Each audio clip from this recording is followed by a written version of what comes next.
forbidden fruit. Sons were born to us, monsters of divinity and flesh. The Nephilim.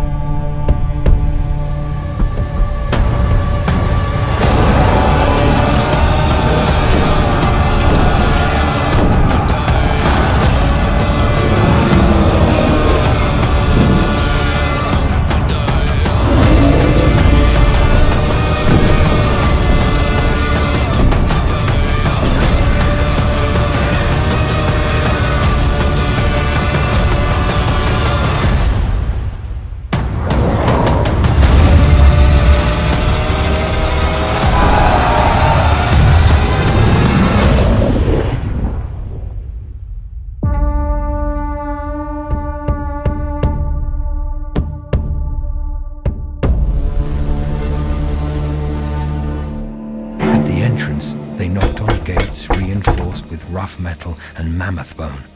They cracked open, revealing 2 guards with spears poised. What's your business?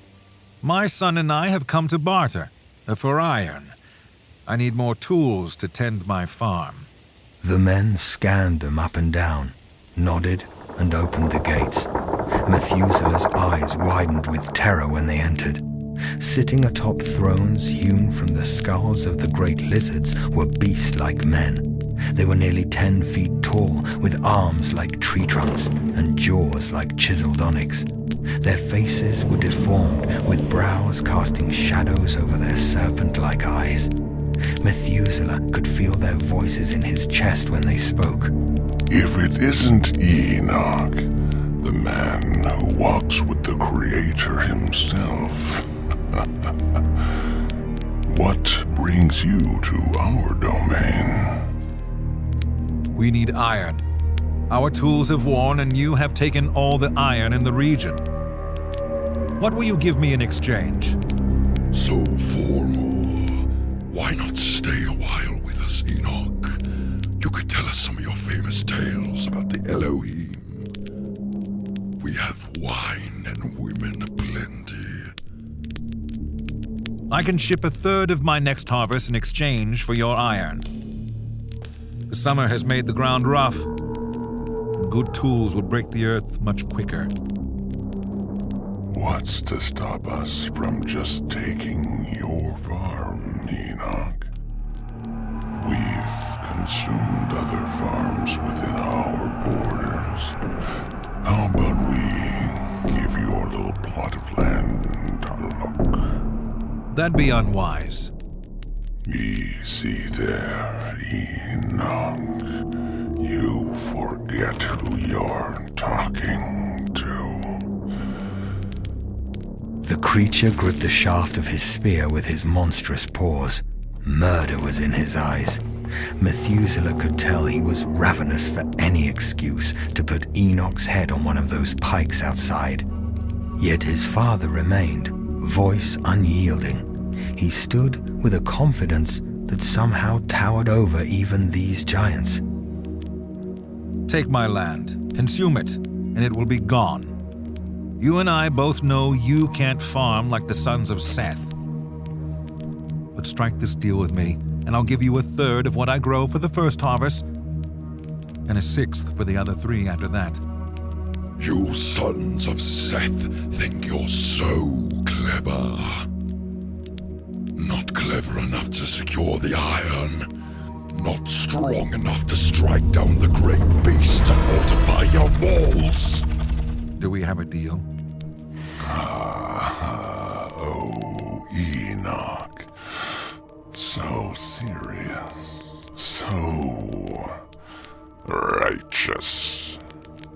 You may be favored by the Creator, but tell me, do you bleed like the other sons of Seth we've cut open? One stood from his throne, feet shaking the earth with each step as he strode toward Enoch. His nostrils flared like a bull's. Methuselah could have sworn he saw smoke smoldering out with each breath. Enoch remained perfectly still, chin up, and pointed toward the giant. Methuselah tried not to shake, drawing strength from his father's resolve. The beast stood only a few feet away, blocking out the light from the fire. There was a long, unsettling pause. Methuselah's throat clenched, keeping the breath from exiting his lungs. His father was still. The man's hulking frame leaned forward. He bore his teeth like a wolf and spoke. You have a deal, Enoch, but fail to pay, and I'll take your wife, eat your children, and use your eldest as a toothpick. I'm a man of my word. With the Creator as my witness, I shall pay my share. Oh, the Creator. You think hearing his name gives me comfort? Get out of here before I change my mind. Enoch wasted no time. He turned on his heels and left. Methuselah padded behind him like a puppy.